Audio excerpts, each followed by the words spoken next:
Hello दोस्तों, आशा करता हूँ आप सभी लोग बढ़िया होंगे। आज मैं आपको बताऊंगा कि खीरे की खेती करने के लिए खेत की मिट्टी कैसी होनी चाहिए।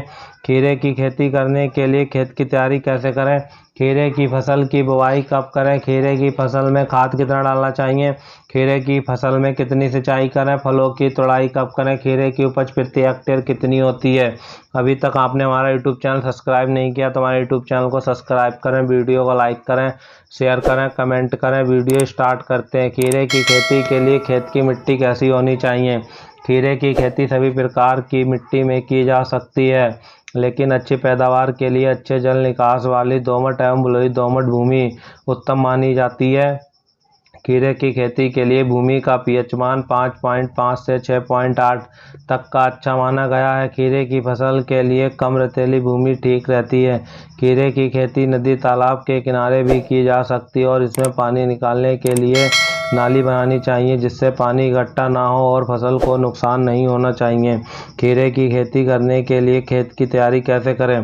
खीरे की खेती करने के लिए कोई खास तैयारी करने की आवश्यकता नहीं होती, क्योंकि इसकी फसल के लिए खेत की तैयारी भूमि की किस्म और उसके फसल पर निर्भर करती है। बलुई भूमि के लिए अधिक जुताई की आवश्यकता नहीं होती। 2 से 3 जुताई से खेत तैयार हो जाता है। आखिरी जुताई के समय 2 से 250 कुंटल गोबर की सड़ी खाद को खेत में अच्छे तरीके से मिला लेना चाहिए तथा उसके बाद नाली बनानी चाहिए।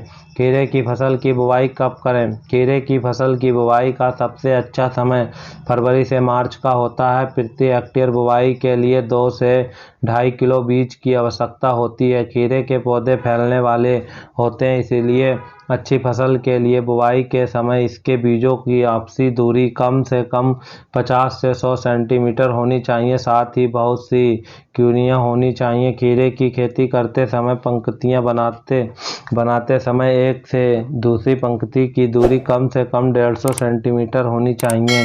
बुवाई करते समय 1 सेंटीमीटर की गहराई पर बीज को लगाना चाहिए। बुवाई करते समय कम से कम 2 बीज अवश्य लगाने चाहिए।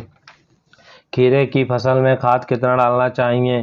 खीरे की फसल में 20 किलोग्राम नाइट्रोजन, 12 किलोग्राम फास्फोरस व 10 किलोग्राम पोटास की मात्रा खीरे के लिए अच्छी रहती है। खीरे की बुवाई करते समय आधी नाइट्रोजन, आधी फास्फोरस और पूरी मात्रा पोटास की खेत में डाल देना चाहिए। बची हुई नाइट्रोजन को 2 बराबर के में बुवाई करते समय 1 महीने बाद व फूल आने पर खेत की नालियों में डाल देनी चाहिए और मिट्टी चढ़ा देनी चाहिए।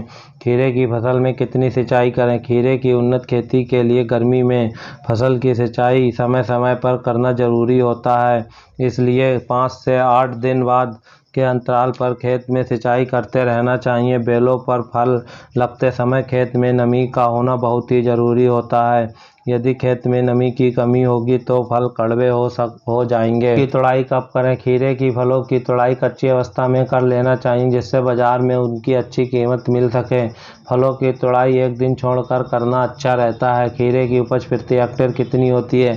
खीरे की उपज उसकी देखभाल और किस्म पर निर्भर करती है और खीरे की उपज प्रति हेक्टेयर 300 कुंटल के आसपास प्राप्त की जा सकती है। वीडियो अच्छा लगा तो वीडियो को लाइक करें, शेयर करें, कमेंट करें। अगर आप हमारे यूट्यूब चैनल पर नए हैं तो हमारे यूट्यूब चैनल को सब्सक्राइब कर लें।